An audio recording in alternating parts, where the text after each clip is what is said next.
9 alpinistas muertos, semidesnudos, desfigurados y llenos de radiación. No creo que murieran donde los encontraron. Creo que alguien movió los cuerpos. Espíritus demoníacos del más allá. Si haces algo malo, el Strigoi viene a arrebatarte la vida. Y atroces experimentos para resucitar a los muertos. De repente parpadeó y todos creían que había vuelto a la vida.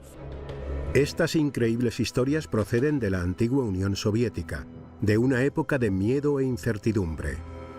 Las conjeturas sin hechos probados dan lugar a mistificaciones y mitos.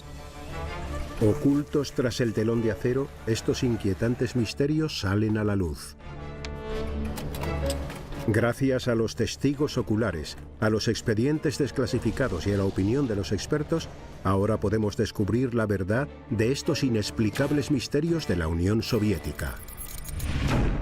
Expedientes X rusos. En la antigua URSS, los controles y la censura eran algo cotidiano.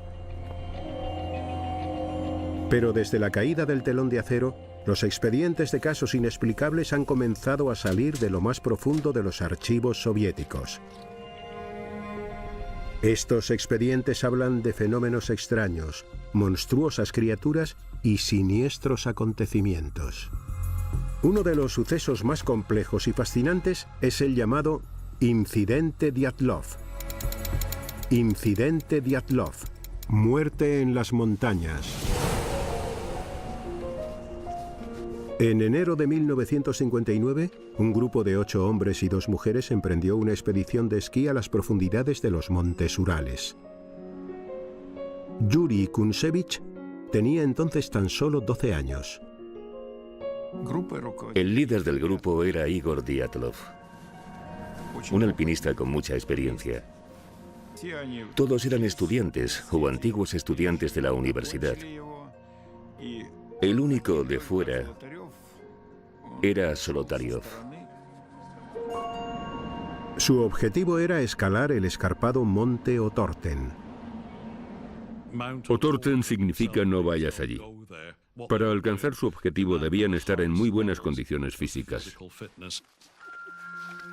Para llegar, partieron desde su universidad en Sverdlovsk, conocida ahora como Ekaterimburgo, y recorrieron 640 kilómetros al norte hasta adentrarse en las montañas nevadas.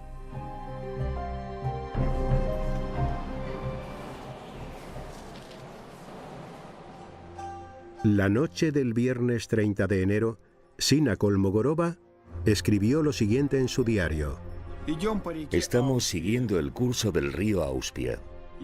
Y al final añadió una nota que decía: creo que hoy construiremos un cobertizo. Fue lo último que escribió.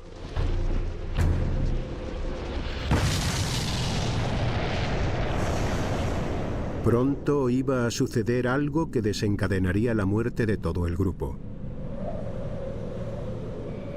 Aquella noche, a 50 kilómetros de distancia, varios testigos aseguraron ver unas extrañas luces en el cielo.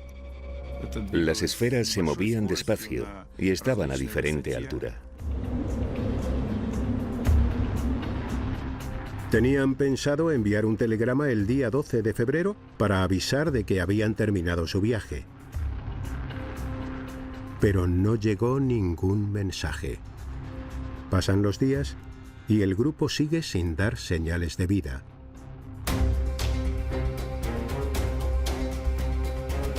Comienza entonces una misión de búsqueda y rescate impulsada por los familiares y amigos de los montañeros.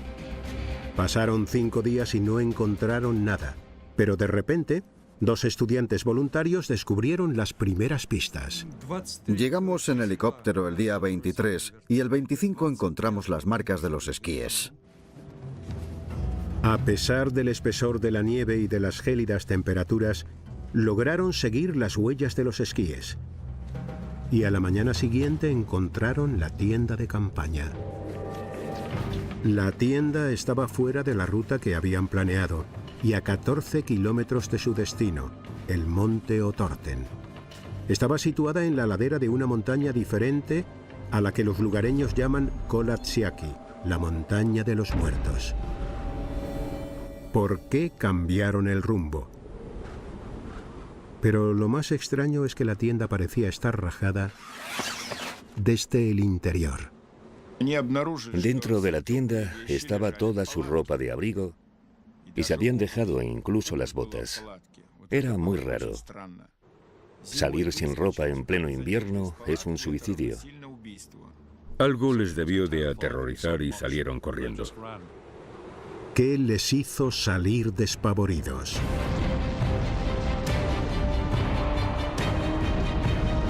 La explicación más obvia sería una avalancha.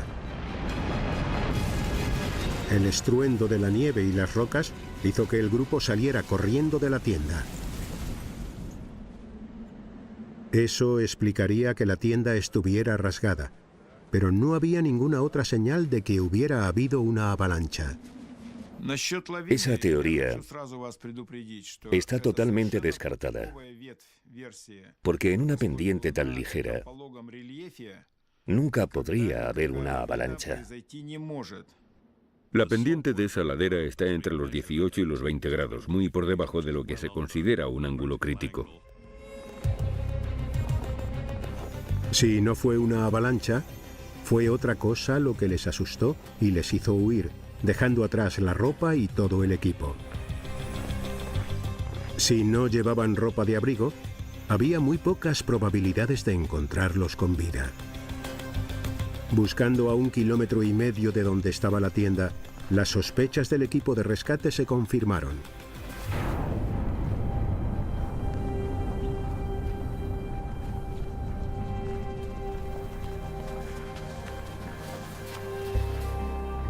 Vieron a 2 de los estudiantes cubiertos de nieve.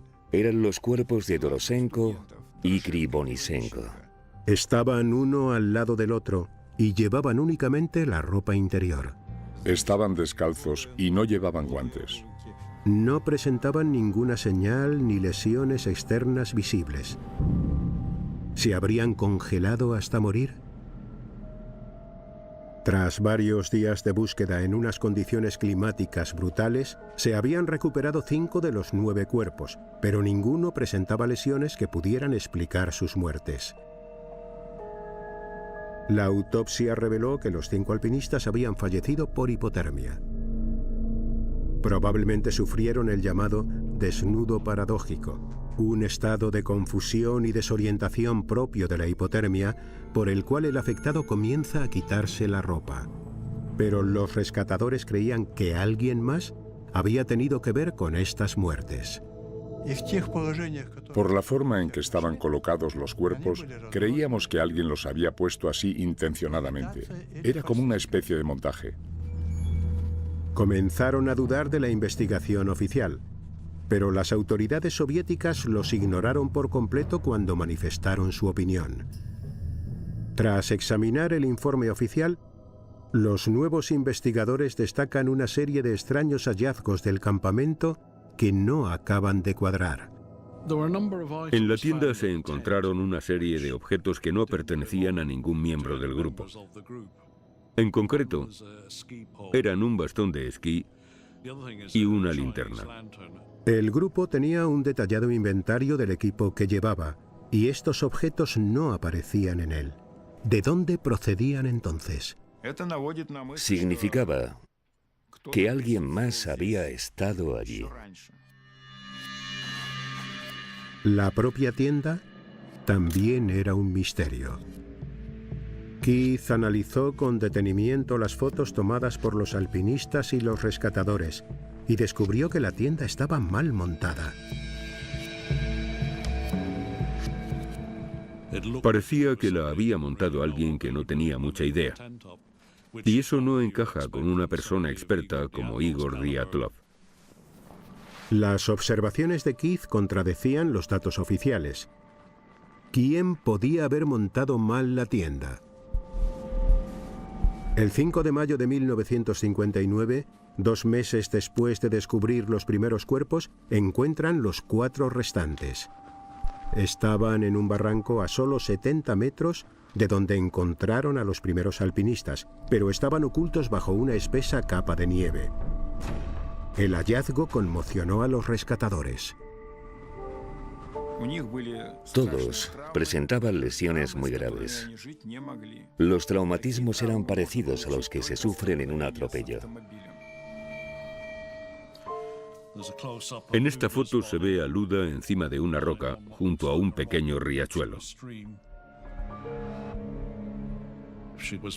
Le faltaba la lengua y tenía el cartílago de la nariz totalmente aplastado, como si le hubieran dado un golpe en la cara, y el impacto se lo hubiera destrozado. Algunas lesiones podrían ser de los 2 meses posteriores a su muerte, provocadas por animales que buscaban comida. Pero al analizarlas con detenimiento, se descubrieron más anomalías. En lugar de zapatos, Luda tenía los pies envueltos en una tela que pertenecía a los estudiantes que murieron primero. Y lo más extraño es que su chaqueta emitía radiación. Los alpinistas eran civiles. ¿Por qué iba a haber rastros de radiación?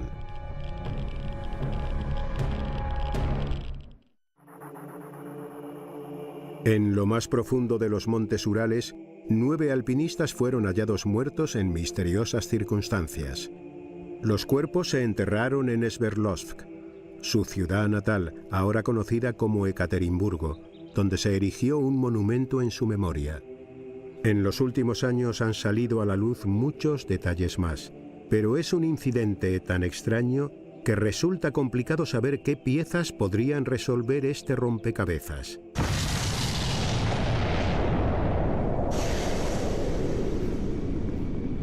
Se han planteado innumerables teorías, y la pieza clave han sido aquellas luces que aparecieron en el cielo. Para algunos solo pueden ser una cosa: ovnis. Lev Ivanov lideraba la investigación. Él era policía y hasta que murió, estaba convencido de que los ovnis tuvieron algo que ver. Otros investigadores creen que hay una explicación más realista. Para ellos, las luces y las lesiones que presentaban algunos de los cuerpos apuntan a algún tipo de prueba militar.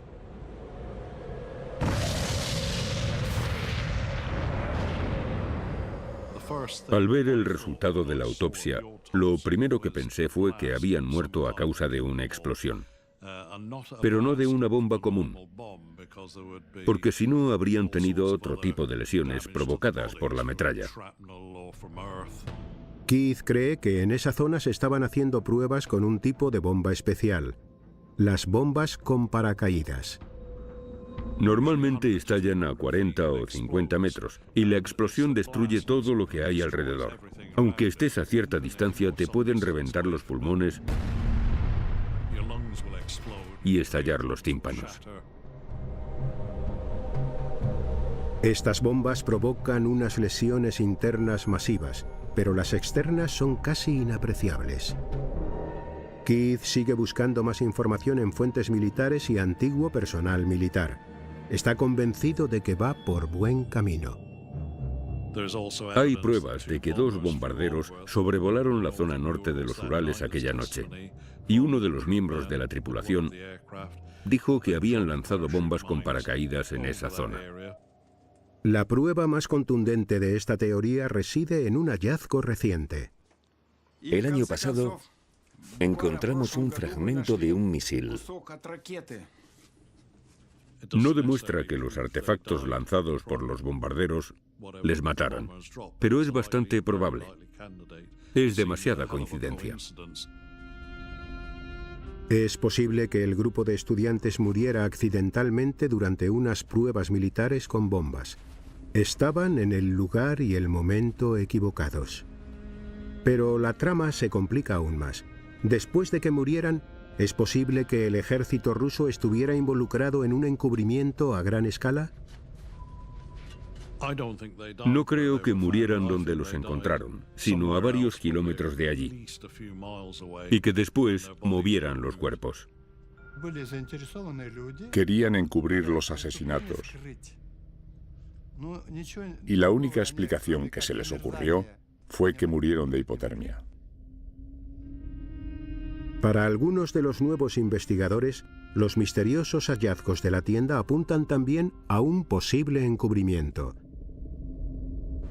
Era un grupo de alpinistas con experiencia, pero los encontraron fuera de su ruta en la montaña equivocada.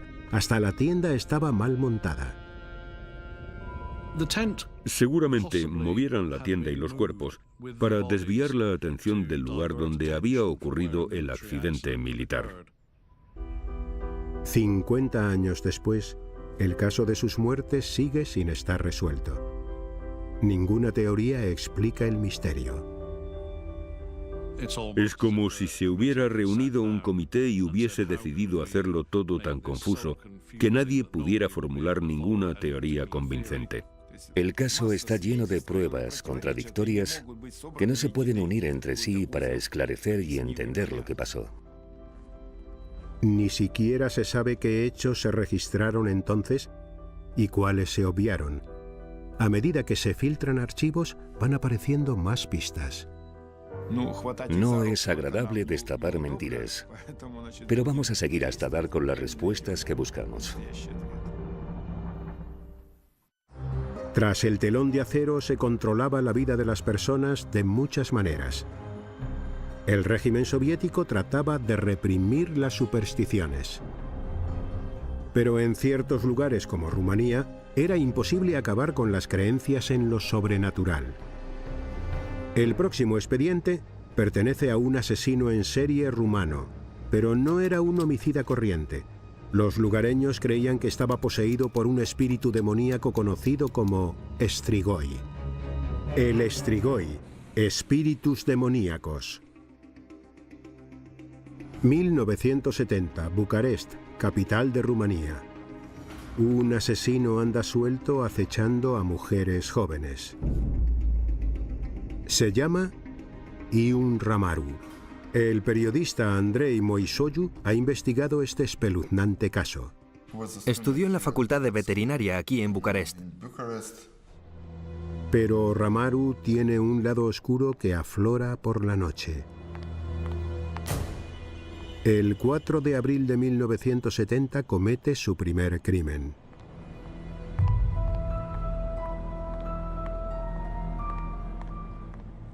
La víctima era una mujer. Le golpeó la cabeza con un objeto contundente.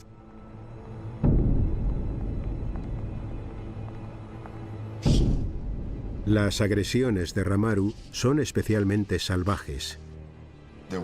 Había sangre por todas partes. Solía morder a sus víctimas y les quitaba la carne de las manos o del pecho, o les arrancaba una pierna. Lo apodaron el vampiro de Bucarest. Ramaru violó y asesinó brutalmente a 4 mujeres y agredió a otras 10 antes de ser capturado. Fue sentenciado a pena de muerte por sus crímenes. Los médicos declararon que sufría problemas mentales, pero los supersticiosos lugareños creían que existía una fuerza que estaba interviniendo. La sanguinaria naturaleza de sus crímenes llevó a algunos a pensar que Ramaru estaba poseído por un espíritu demoníaco. Las leyendas rumanas hablan de un espíritu llamado Strigoi. La profesora Sabina Ispas es una experta en el Strigoi y el folclore de Rumanía. No son como los zombies o los fantasmas. Son solo fuentes energéticas. Tienen la capacidad de hacerse más fuertes y más ricos, quitándole todo lo bueno a los demás. Según el folclore rumano, es posible nacer siendo un Strigoi, ya que el espíritu maligno se puede transmitir de una generación a otra. Un acto de maldad cometido por un progenitor puede afectar directamente al espíritu de su hijo. Cuando Ion Ramaru iba a ser ejecutado, culpó a su padre de todos sus actos. Dijo, quiero vivir. La culpa de todo esto la tiene mi padre. El padre de Ion era Florea Ramaru. Un año después de la ejecución de su hijo, Florea murió al caer accidentalmente de un tren en marcha.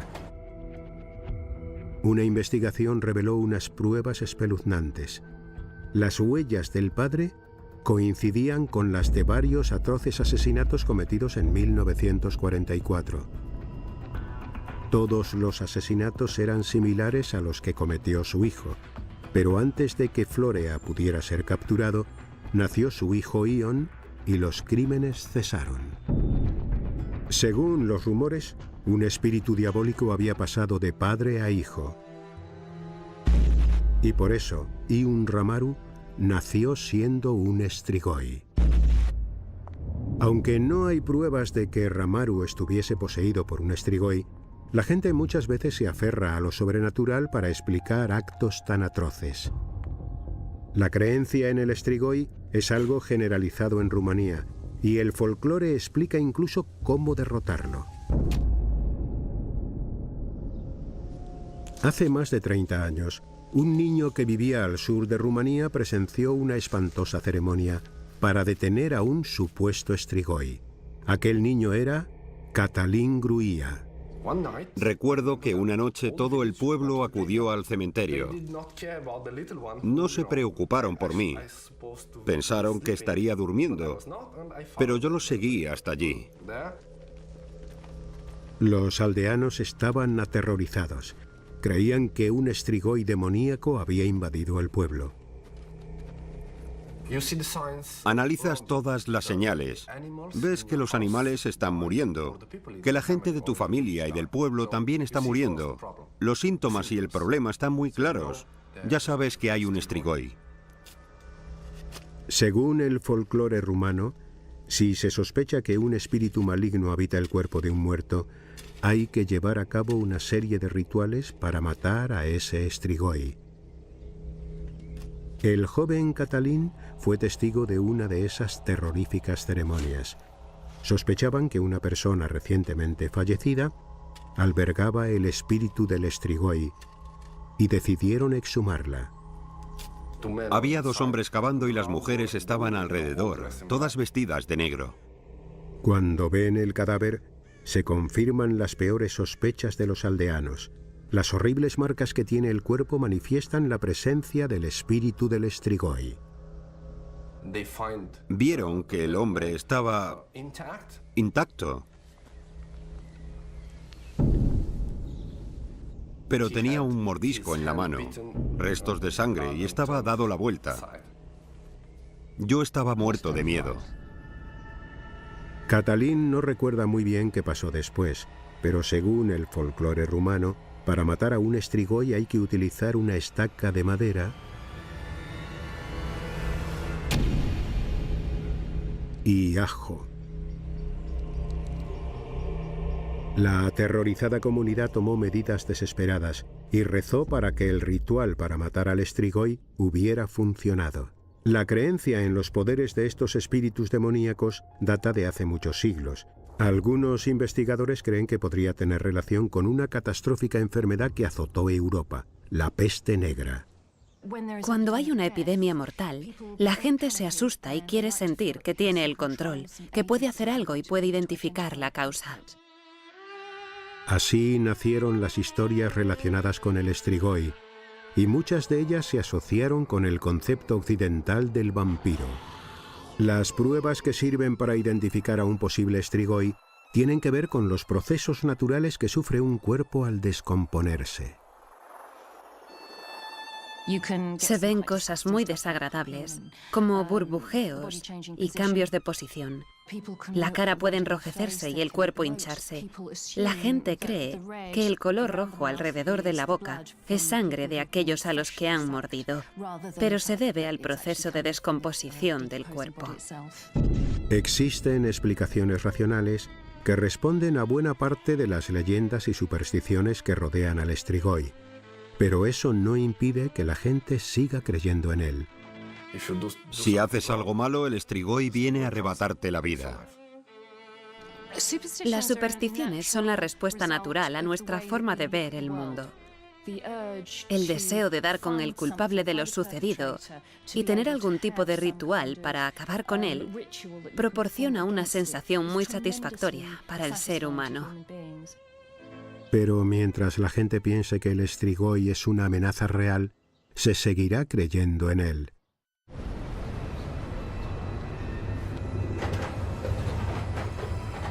Entre todos los expedientes rusos no resueltos, también existen testimonios de extraños e incomprensibles encuentros en las montañas más remotas. Es un país enorme, con distintos entornos y climas. Algunas regiones son tan inhóspitas que vivir en ellas a veces es casi un milagro.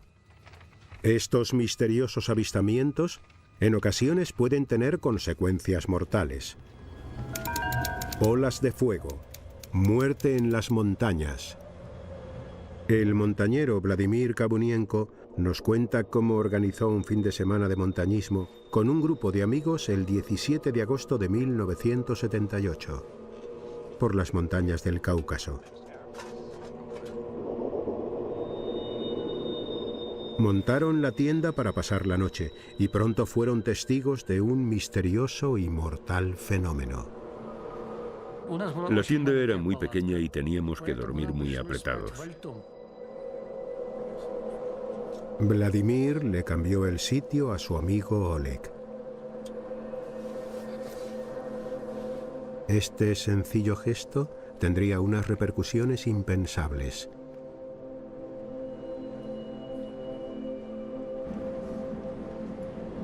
Aquella noche, el tiempo empeoró. Estando solos en la montaña, los escaladores no podían estar preparados para lo que iba a suceder. Vladimir recuerda que alrededor de las 2 de la madrugada, algo aterrador le despertó. Era como una pelota de tenis que brillaba con mucha intensidad.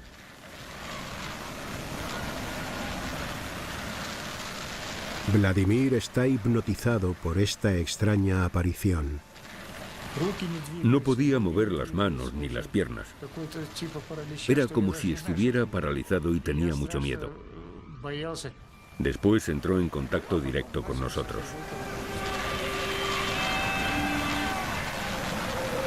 La bola de fuego estaba extremadamente caliente. Atravesó los sacos de dormir y abrasó la piel de los montañeros al tocarlos. Dolía muchísimo.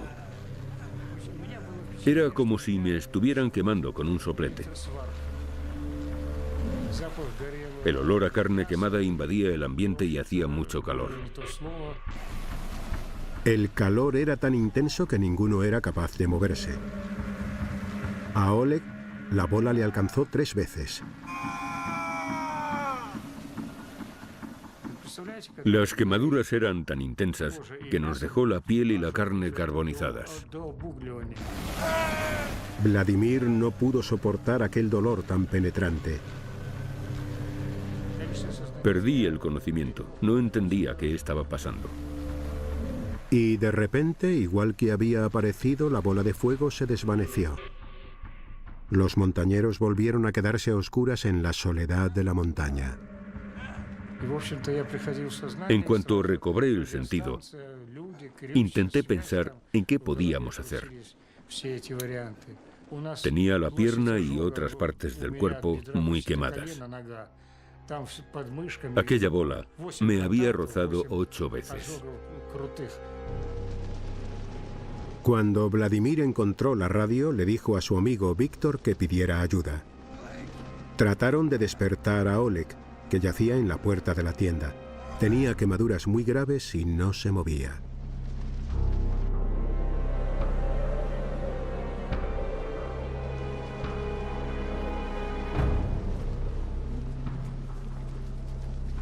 El equipo de rescate tardó en llegar y al ver lo sucedido quedaron horrorizados. No puedo reproducir lo que dijo el médico, porque utilizó un lenguaje muy fuerte. Pero lo que vio le sorprendió muchísimo.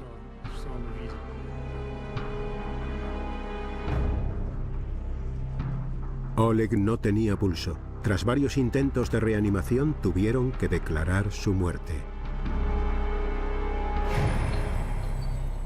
Trasladan a los montañeros al hospital, donde son atendidos por quemaduras graves. Debido a la complejidad de las lesiones, Vladimir cuenta que los tuvieron que operar de urgencia y ponerles varios injertos de piel. Este es uno de ellos. Antes era más grande y llegaba hasta el hueso. ¿Qué fue lo que atacó a los montañeros con tanta brutalidad? Es imposible saber lo que ocurrió, ya que el único testimonio existente es el de Vladimir, pero él está seguro de que se trata de un misterioso y extraño fenómeno que ha sucedido en otras montañas del mundo. Yo creo que era una esfera luminosa. Para los científicos, el avistamiento de esferas luminosas se puede deber a una ilusión óptica o al hecho de tener una imaginación hiperactiva. Sabemos muy poco acerca de las esferas luminosas. Es complicado disociar el mito y la realidad. Se cree que son unas bolas brillantes que se mueven de forma errática. Esto concuerda con la descripción de Vladimir. Todo lo que toque esa bola se verá expuesto a gran cantidad de energía, por lo que si entra en contacto con un ser humano, seguramente le quemaría. Esto explica las horribles lesiones que sufrieron los montañeros.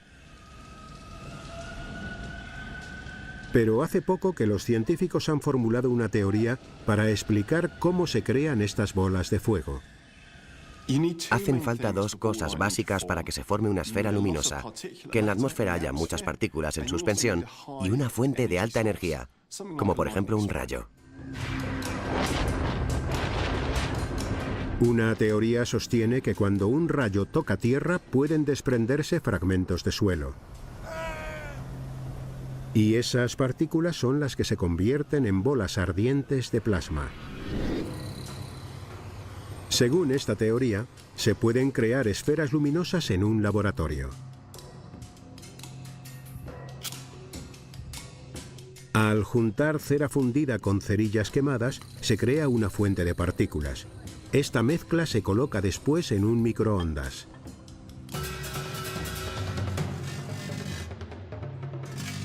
Las microondas calientan las partículas igual que lo haría un rayo.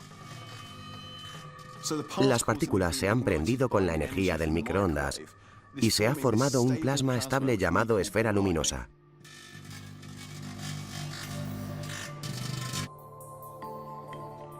Con muy poca cantidad de materia se han producido grandes daños en el microondas, así que si se hiciera a mayor escala, con la energía procedente de un rayo, podría provocar daños gravísimos a un humano.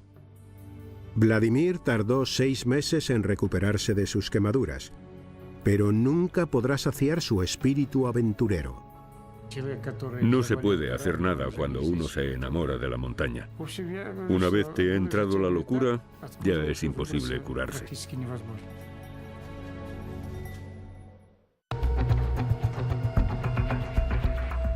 Además de misteriosos e inexplicables casos no resueltos, los archivos rusos contienen detalles de sorprendentes experimentos médicos. Eran tiempos movidos por la búsqueda de fines políticos y acciones de ética dudosa.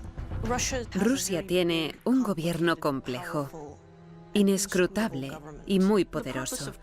La Unión Soviética pretendía controlar la información para proyectar una imagen de éxito y poder. Uno de los relatos más escalofriantes data de los años 20. Las imágenes muestran a científicos rusos creando abominables monstruos e incluso tratando de revivir a los muertos. Experimentación médica. Terror en el laboratorio.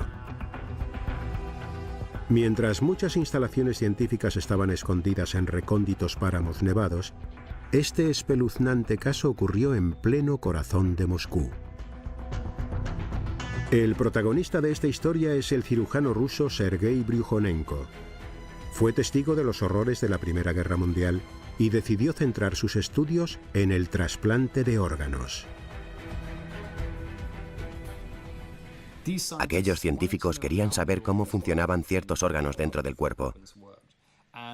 Pero era complicado, porque están en el interior.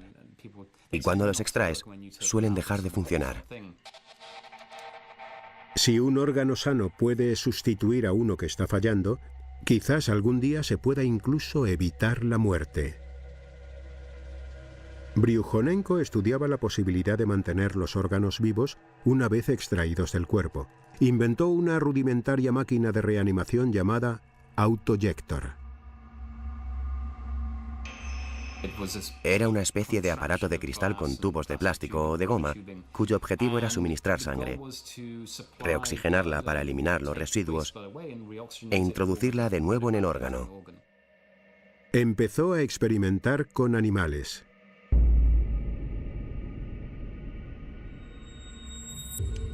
Conectando el autoyector a los vasos sanguíneos del corazón de un perro, podía hacer que siguiera latiendo fuera del cuerpo.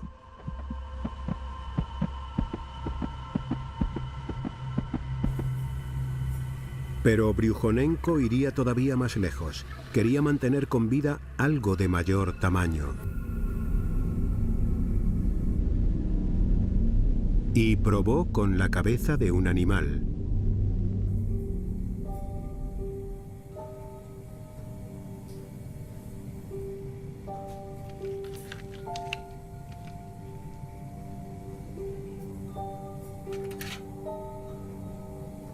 El cirujano ruso Sergei Gliantsev ha estudiado el trabajo de Bryukhanenko con todo detalle.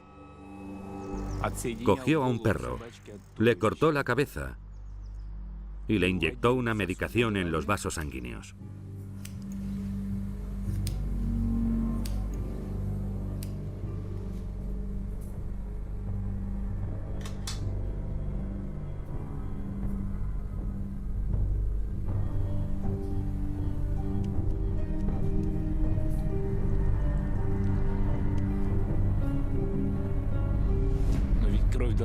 La sangre hay que oxigenarla.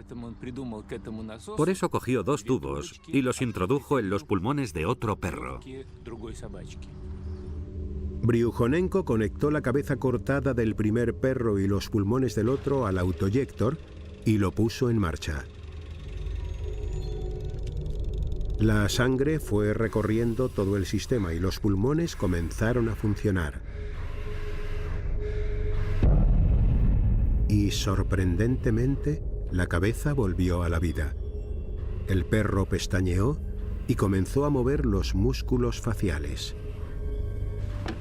La cabeza se mantuvo 3 horas y media en este estado de no muerte, hasta que finalmente se detuvieron sus constantes vitales.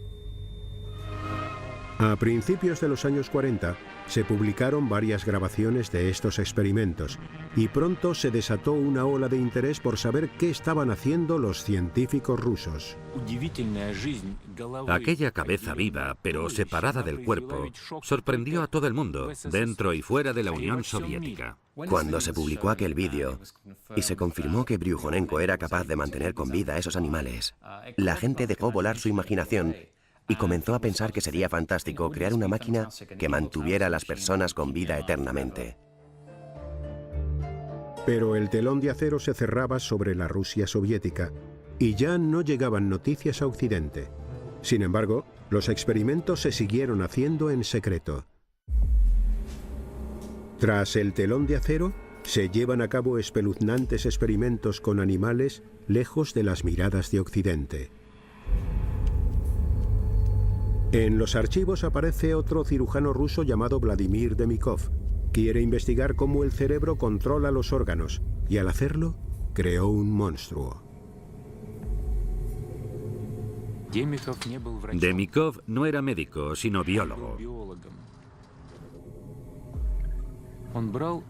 Cogía la cabeza de un animal pequeño, la de un cachorro, por ejemplo, y la injertaba en el cuello de un perro adulto. Demikov creó un perro bicéfalo. Si te fijabas bien, de repente veías aparecer la otra cabeza. El perro más pequeño le mordisqueaba las orejas al grande y solían pelearse entre ellos. Todo aquel que veía al perro se sorprendía, y el jefe de Demikov tenía sus reservas al respecto. Le prohibió hacer esas cosas. Le dijo: No puedo ver a este perro. No vuelva a hacerlo. Pero mediante este atroz experimento, Demikov amplió las fronteras de la ciencia. Ahora podía analizar cómo el sistema nervioso controlaba todos los órganos. Nadie había hecho antes algo así. No se sabía nada al respecto. Mientras Demikov sigue trabajando con sus perros, Sergei Bryukhanenko quiere ir un paso más allá y experimentar con humanos. En los años 30, Bryukhanenko se centró en la idea de la reanimación. ¿Sería posible que un cuerpo muerto volviera a la vida? Cogieron el cuerpo de un hombre que había fallecido en una cirugía el día anterior y lo conectaron a la máquina.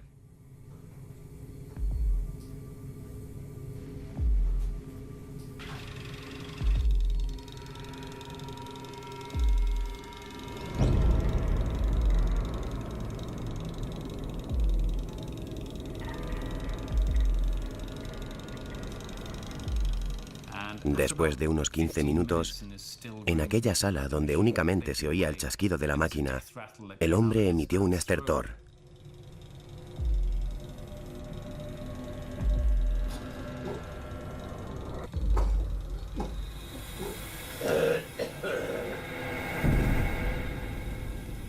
De repente parpadeó, y todos los presentes creían que había vuelto a la vida. Bryukhanenko y su ayudante estaban atormentados por lo que habían hecho y aterrorizados por las consecuencias que podía tener revivir a una persona. Entonces apagaron la máquina y hasta hoy no sabemos si el experimento realmente habría funcionado. Los científicos soviéticos consiguieron lo que se creía imposible. Desde mantener órganos vivos fuera de un cuerpo hasta poder trasplantarlos y probablemente reanimar a los muertos, aunque fuese por un tiempo. ¿Pero estaba justificada toda esta investigación? La gente se sigue haciendo preguntas y se sigue planteando el trasplante de órganos desde un punto de vista ético y moral. ¿Tiene el hombre derecho a entrometerse en la creación de Dios y hacer algo que él no ha hecho? Si se pudiera revivir a una persona, significaría que no existe realmente el alma y que el cuerpo es una máquina cuyos componentes se pueden sustituir por los de otra. Por controvertidos que sean, los trabajos de Bryukhanenko y Demikov se siguen utilizando hoy en día para las tecnologías de soporte vital y las operaciones de trasplantes de órganos. La justificación de estos trabajos es que se salvan vidas, y eso siempre ha sido lo primordial. Fue un avance fundamental para la medicina actual. Pero tras el telón de acero, ¿quién sabe hasta dónde llegaron los experimentos originales y qué otras abominaciones se crearon, ya fuesen animales o humanas? La Rusia soviética guardaba secretos que permanecieron ocultos durante décadas tras el telón de acero. Pero en los 25 años posteriores a la caída del comunismo, muchos de estos expedientes han salido por fin a la luz. Se ha dado una explicación racional a muchos de estos extraños encuentros y testimonios, pero otros seguirán siendo un misterio, ya que la madre Rusia no revela sus secretos tan fácilmente.